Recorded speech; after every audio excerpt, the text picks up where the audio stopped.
everything from there that we have to have. But what I'm hearing is that the issue of just down to the mechanics is there really hasn't been any kind of an agreement between the parties on that, and so I'm really not hearing a way around getting into the details and wading into it. Understood. Judge, I'd just like to say for the record that the county is not bringing the charges. The district attorney is bringing the charges. She is the DA of the Atlanta Judicial Circuit. That circuit just happens to be conterminous with Fulton County, but as we all know, DAs act in their scope of prosecutorial discretion, acts on behalf of the state. They're state officials. As for the breakdown, so Judge, we were amenable to receiving the machines that Mr. Kirchhoff offered, not the software. And of course, you know, Fulton County had a cyber incident earlier this year, so we're especially vigilant when it comes to things like that. So we will take the machines, but not the software.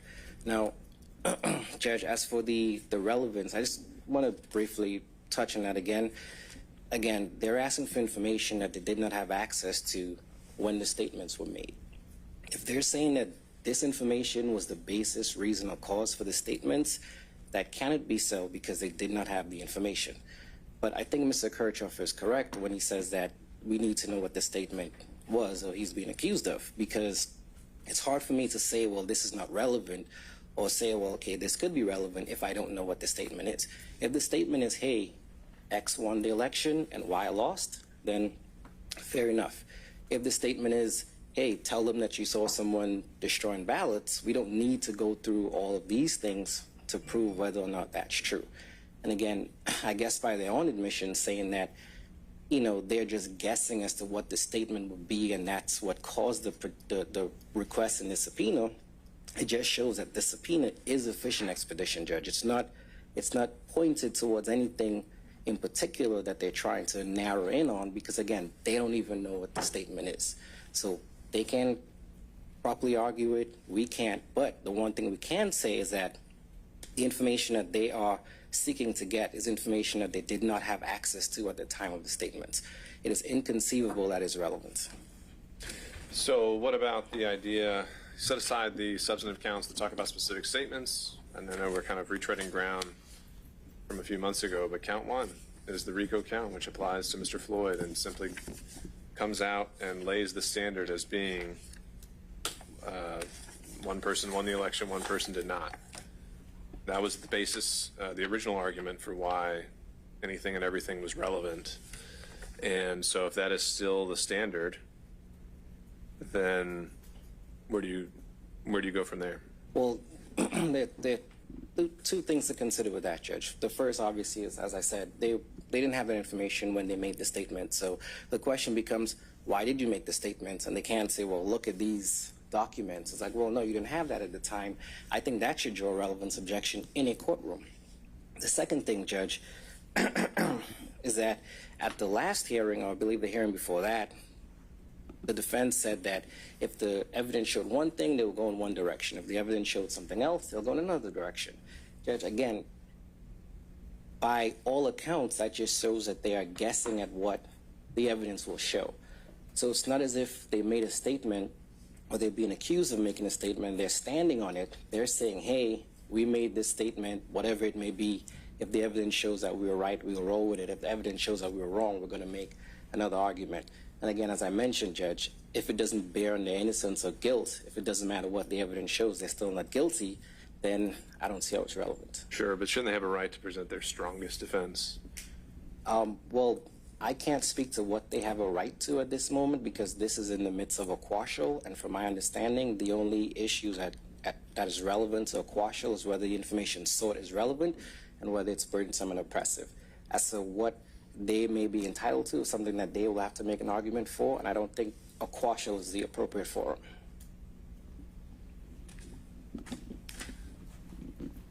Okay, and so at this point, Mr. Alexis, based on the last hearing, what they had narrowed down to saying they don't have an argument with what's saying they do, you know, I think we had still, I think I remember us going line by line and talking from my notes here. There are only a few items that really were kind of the sticking subjects. Has the county come up with any revised or updated version of just exactly what it would take to comply with the subpoena, or the resources that would need to be marshaled? No, Judge. We left off where we left off at the last hearing. Mr. Kirchhoff made his offer. We cannot accept the software. We can accept the machines. We can't say for sure how long it will take for us to produce information with the machines that we may or may not receive from Mr. Kirchhoff, because we don't know what they are. We've never used it.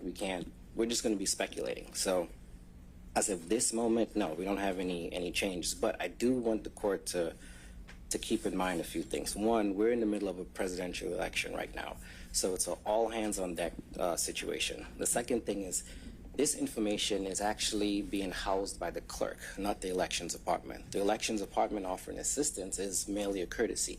So if the court were to just put this on the clerk and the elections department took a laissez-faire approach and said, hey, you guys figure it out, you're the custodian, this will take probably 10 times longer, because you have individuals who do not know what they're looking for. The clerk simply houses the information. The elections department, they are the individuals who are actually the experts when it comes to elections and finding this information. Now, as for the numbers that were listed here, Mr. Kirchhoff, his assertion is that they're absurd. And I get that the numbers do present some sort of sticker shock, but, just to give an example, the absentee ballots, the applications, Judge, those are what, over 800,000? If we're talking about printing, we're talking about redacting, and we're talking about reprinting, because if you do the magic marker, there's a chance that it can still be translucent. You have to reprint it to ensure that the confidential information of the Fulton County citizens are not being dispersed. Just that process alone is going to take thousands of hours. Now, if we're talking about getting batches and batches of individuals to assist with that, that will cost money. And again, the county should not have to bear the burden of that, because the county is not a party in this. And to reiterate my first point, the DA brought the case, the state official brought the case, not Fulton County. But you still haven't told me just how much money or just what it is you would need to make some of this happen. So we did submit the information on how much it will cost, and we had two witnesses the last time. We had Mariska Bodison and we had Derek Gilstrap. For Mariska, her hourly rate is $33 an hour, and for Mr. Gilstrap, it's $27 an hour. So it's just a matter of extrapolating that across the amount of time it will take to produce the information. And as we mentioned in the last hearing, Judge, it may take less time, it may take more time. It's really hard to say at this point. And so what was the extrapolation based on your current calculations? Well, we didn't do the math on that, because the two major ones that we were concerned about, which was number 45 and 44, I think one was 57,000 hours, the other one was 10,000 hours. We were supposed to work that out through software and things of that nature, which of course we had to break down. But Judge, I can go do the math for you right now and come back with a number based on all of the hours that we have written down here. Sure. So other than 44 and 45 on the amended subpoena, that's something you are able and number provide that quote. And number 14, Judge. 14. That's right, 14.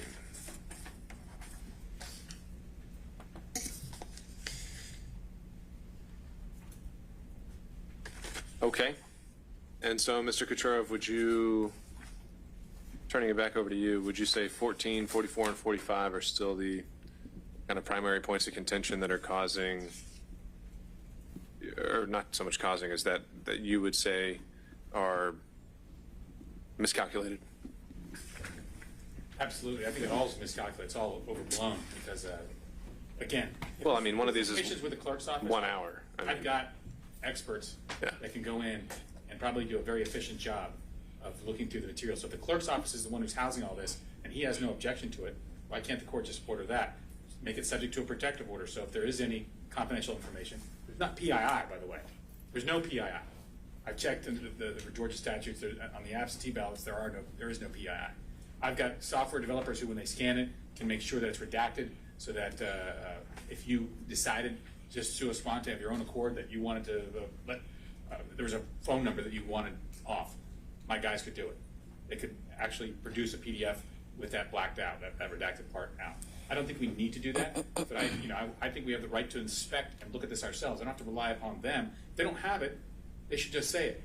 Just like the signature verification we now know did not occur in Fulton County, required by law in order to certify. So there was no signature verification, and we know this because the Blue Crest machine was not operational, wasn't working properly.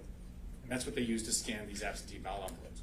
So we can come in and we can scan the envelopes anew. There's no need to, we just have to have somebody in a room.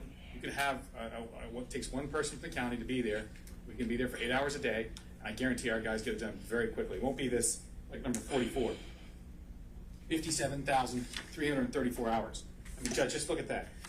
With the number of ballots that I understand are mail-in ballots, 148,000, mail-in ballots, that's an estimate of about 2.58 envelopes scanned per hour. Okay? Under their estimate, that's $1.1 million. And that sounds grossly high to me. So stuff like, so all of this can be taken care of. We can take care of that. I'm willing to do that. We can bring the scanners in.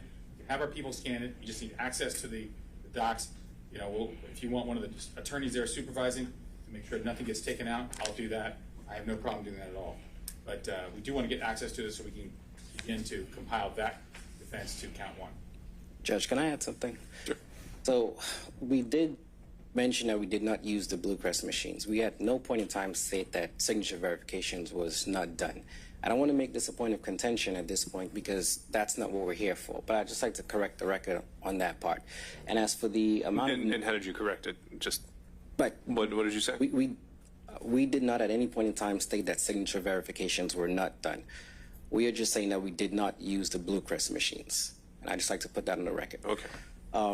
Judge, as far as the amount of money is concerned, you look at the BOC hearings, you see how much money goes into actually running an election, and that's because it takes all of this manpower to do all of these things across these hundreds of precincts. So you take one person, make them do all that work, and for this one case, it will take a very long time unless you're going to replicate the situations or the circumstances of an actual election and hire hundreds of people to do so. Yeah, it will take this amount of time and it will cost money. Okay. Well, I think at this point, y'all have set the stage for what needs to happen next, which I don't think it can be avoided without coming back. So what I would propose that we do is I'll again consider the points on relevance, consider the points on defense counsel's demur on the counts where it relates to the statement, and then what I think would also narrow the focus and make sure we proceed efficiently is I think the amended subpoena, and if there's some kind of mechanical proposal that you're saying is the most efficient way to proceed, I think that needs to be made part of the record. So I would say that you need to file an amended subpoena with everything that we had talked about at the last hearing of exactly, because I think there were some things, as I remember from my notes here, that you had said, well, we don't need that one anymore. We don't need this anymore. So I want to take a very close look and make sure we're on the same page of exactly what it is you're saying you still want and you still don't need, assuming that count one is still what you're contesting on that broad kind of overarching statement. And then when it comes to just initially the mechanics of how you would propose going about this in the most efficient manner, you can lay that out as well. So then the county would actually be on notice, can respond, and we can move on to the next step of exactly determining what it is that needs to take place for you logistically to get these things. And I would still be conditioning, if it's granted in some form, it's still going to be conditioned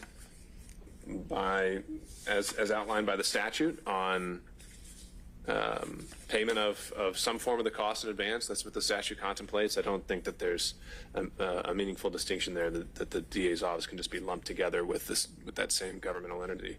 But we can't do that until we know exactly what it is, how we calculate those costs, and how we can come to them. So I think both parties are very far apart on that, and that's what we're going to have to figure out. So, Mr. Kucherov, you'd mentioned needing to get kind of availability for your experts. Have you been in touch with them? Do you have some general idea of their schedule? I think the month of, sorry, Your Honor, month of June is fairly taken up right now, but I can probably squeeze a day or two in. I've talked to the experts. They've got some time at the latter part of June and also into July. Okay, that's what we'll shoot for. And when can you kind of file something along the lines of what I was outlining? 2 weeks. All right.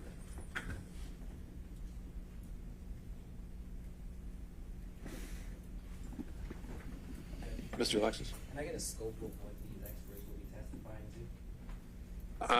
to? That is not unreasonable. And so, Mr. Kucherov, if you could outline that in your filing as well. Absolutely, I'll do that. All right. And I think generally with our standing order, when we talk about experts, we talk about providing a CV and just a succinct but meaningful summary of what it is they would be testifying to. So that if Mr. Alexis needs to rebut that with his own experts, he can do the same and provide similar notice.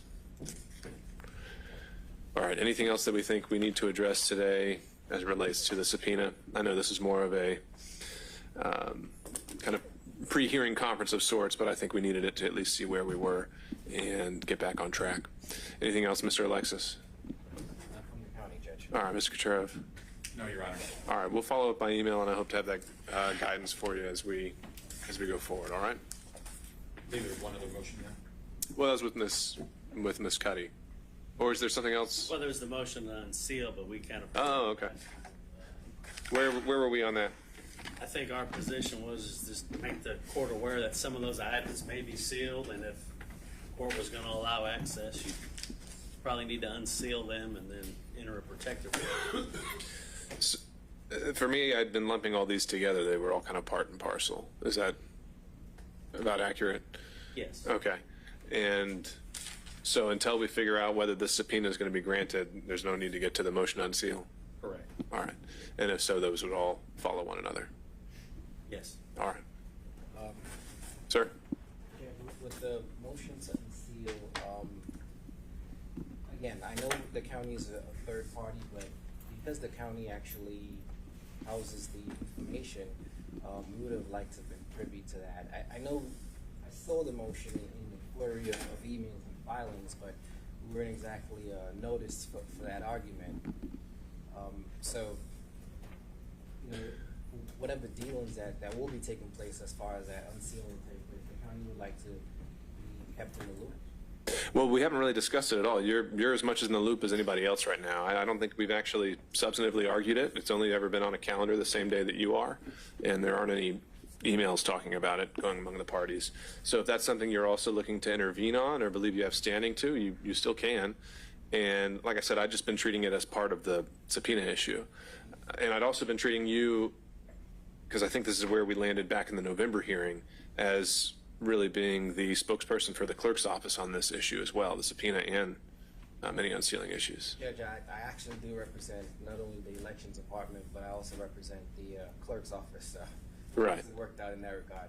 Okay. But I will say, for the Board of Registration elections, which I've represented up until, I want to say a few weeks ago when we got outside counsel, Judge, I will say that in one of our first arguments, I mentioned that the BRE is not the custodian of the records being sought. So we did ask for the BRE to be dismissed from that.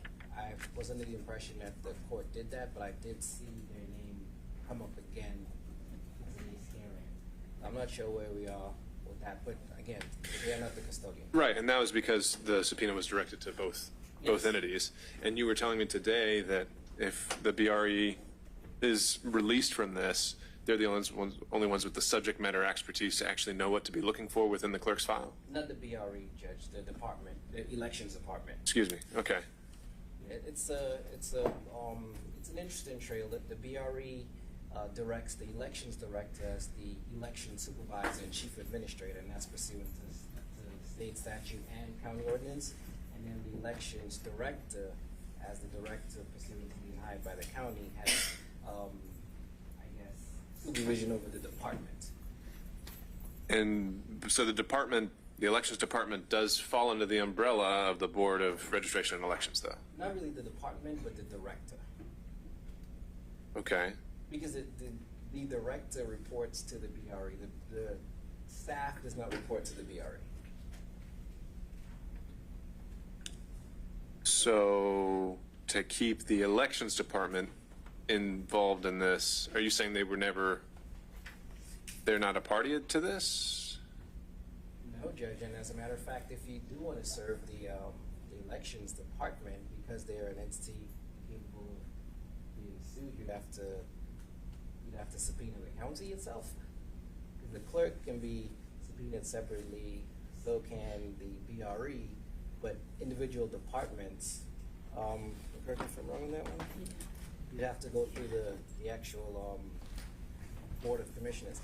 But regardless, Judge, the elections department is staying in and involved in the event that, we have to pull some of the documents, because to remove them now is just going to be sort of slowing down any process or progress, because we asked to be removed, we can usually add it back in later on, so, it's going to be form over substance at that point. Okay, and so your point would be that the Board of Registration and Elections was the improper party to serve because they don't have custody of any of the documents that were requested. Yes, Judge, and I really would like for them to be dismissed under the caveat that we will still have the elections department involved to assist where we can if need be. Okay, Mr. Hardy. I think we withdrew that subpoena at one of the hearings, Your Honor. All right, I just need to make that, I'll just make that part of the record formally through an order. That would have been a shorter way I'm sorry? That would have been a shorter way to get to that. Okay. Well, there's the short way and the long way. All right, so that's withdrawn formally by counsel?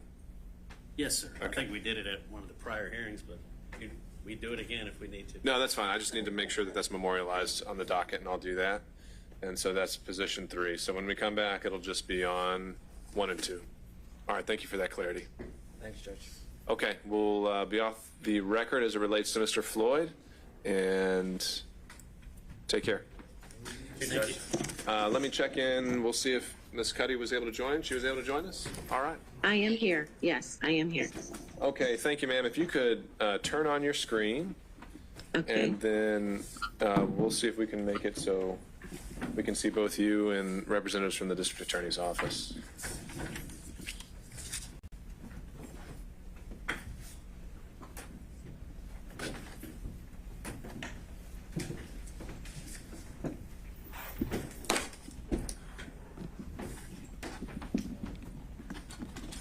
I actually had my screen.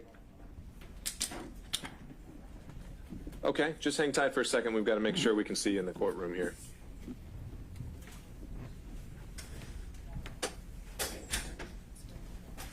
Okay. We're still not seeing a screen on our end. Might want to check your settings. I am doing that currently. Okay. Okay. Am I there? Not yet.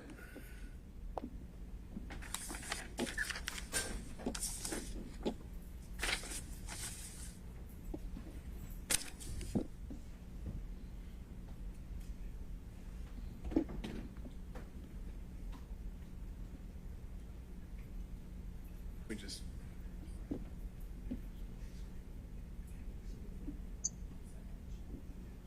gotta do it.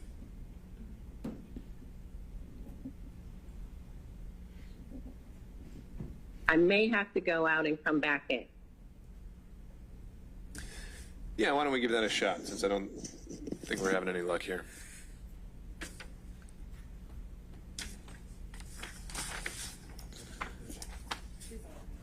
Oh, there we go. Am I here? Yes, we can see you now. All righty. Okay, so it sounds like you can see and hear me all right? I can. And am I pronouncing that right? Is it Miss Kutti? It's Cutie. Cutie, excuse me. All right, No problem. and Mr. Rood, can you hear me all right? Yes, Your Honor. Okay, then let's go back on the record. This is now with Miss Cutie, and we had noticed it today with the offer of a remote hearing just to check in on the status of counsel. So, Ms. Kutti, you'll remember we last met on January 12th just to check in, Correct. and your attorneys had withdrawn private counsel. And I'd asked you back then whether you were interested in getting public counsel and applying to see whether you qualified for that. And you mentioned that, no, you still wanted to try and hire private counsel. And to date, I'm not seeing anything on the docket that says that you have hired private counsel. So the first thing I would ask you about is what your plans are, if you're still wanting to hire private counsel, if you want to apply for public counsel, or if you want to represent yourself. Well, Judge, I'm not for certain why you don't have counsel on record, because my counsel filed on April 26th. The clerk is Shay Alexander. My counsel has been on record. I don't know why the state has not become aware of that. Well, we've got a lot of dockets. Let's check to make sure it got on there. And if nothing else, Okay. we just want to confirm that an entry was made. Yes, sir, Mr. Rood. Yes, Mr. Donaldson, George Donaldson, did file an entry on Ms. Cutie's behalf, but in the docket for Mr. Trump, he didn't file it under Ms. Cutie's. I see. We have reached out to Mr. Donaldson to exchange discovery, so we're in communications with him. Okay, excellent. So we just have a little bit of a technical complication there. So, Miss Cutie, so George Donaldson is your counsel of record. That's who you retained? Correct. All right, excellent. So it sounds like we just need to make sure his entry gets on the right docket. That's just a little bit of a filing error. But sounds like the state is in touch with him. And from here on out, he should be getting notice of these, and he should be here next time. You shouldn't have to speak on your behalf. I actually found out about this hearing on Twitter. I was getting a massive amount of, pings on Twitter about a hearing. I had no idea about it. Okay, well, I think... He didn't either. He had no idea either. Got it. Well, once he is filed into the right docket, then we'll know where to send the notices, and we'll clear that up, and it shouldn't happen again. But that is all we needed to handle today, Mr. Rood, unless you think there's anything else we need to do while Ms. Cutie is here. Nothing from the state, Your Honor. Okay, thank you for joining us. That's all we got, unless you have a question for me. I do not. Thank you, Judge. All right, take care. Bye-bye. All right, court will be adjourned.